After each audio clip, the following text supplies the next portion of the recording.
O meu nome é Ana Moreira, eu trabalho nas Mentes Empreendedoras há 4 anos, vou agora para o meu 5º ano. Neste momento estou responsável pela parte da gestão estratégica e de operações na organização. O meu background não vem da área do empreendedorismo social no início. A verdade é que a minha licenciatura de base é em Ciências do Desporto, depois tirei uma pós-graduação em Gestão Desportiva e só agora, mais recentemente, quando percebi que efetivamente nunca iria voltar a querer trabalhar nessa área, porque descobri uma paixão nesta área do empreendedorismo social, fechei um mestrado na área da educação, mais direcionado para a formação, o trabalho e os recursos humanos. Eu gosto sempre de começar a resposta a esta pergunta pedindo à pessoa que está de lado de lá para imaginar o que seria 400 mil jovens do ensino secundário, que é mais ou menos o número aproximado se contarmos o ensino público e privado, que de repente decidem começar a resolver problemas, seja na escola, seja na comunidade, seja até dentro das suas próprias casas, mas que de repente todos eles arregaçam as mangas e vamos lá juntos resolver algo que não está certo, em vez de ficarem à espera que alguém resolva estes problemas por eles.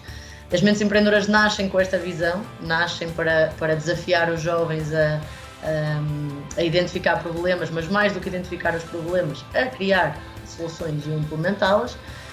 E no fundo é um bocadinho contrariar esta atitude de vou esperar que alguém resolva por mim, com o nosso lema do eu quero, eu posso, eu faço. Eu acho que aquilo que nos distingue é muito o facto de nós estarmos ou termos sido desde o início sempre muito influenciados por 2 mundos, o mundo das políticas públicas e o mundo do terreno, das pessoas que efetivamente põem as mãos na massa, como se costuma dizer. Ou seja, sempre tivemos muitas pessoas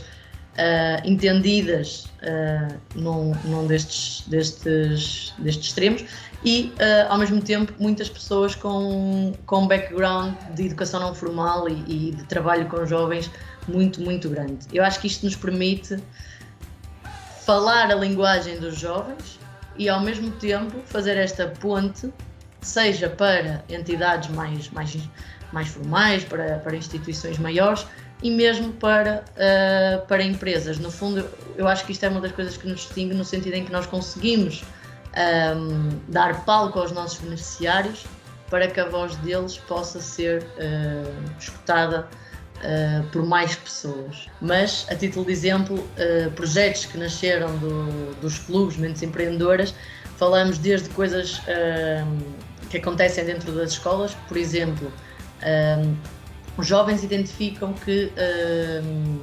os pais não sabem, não dão muita importância à questão da sustentabilidade, da reciclagem, da economia circular e também reconhecem que é muito difícil levar os pais à escola ou tentar mudar isto. Então, qual é a solução que eles encontram? A solução passa por desenhar workshops dinâmicos, interativos, e são os próprios jovens que vão aos alunos mais novos, do 4º ano, explicar como é que isto se faz, fazer estes workshops e desafiar a que esta malta mais nova comece a levar esta atitude para dentro das suas casas e que de alguma forma esta mensagem passe.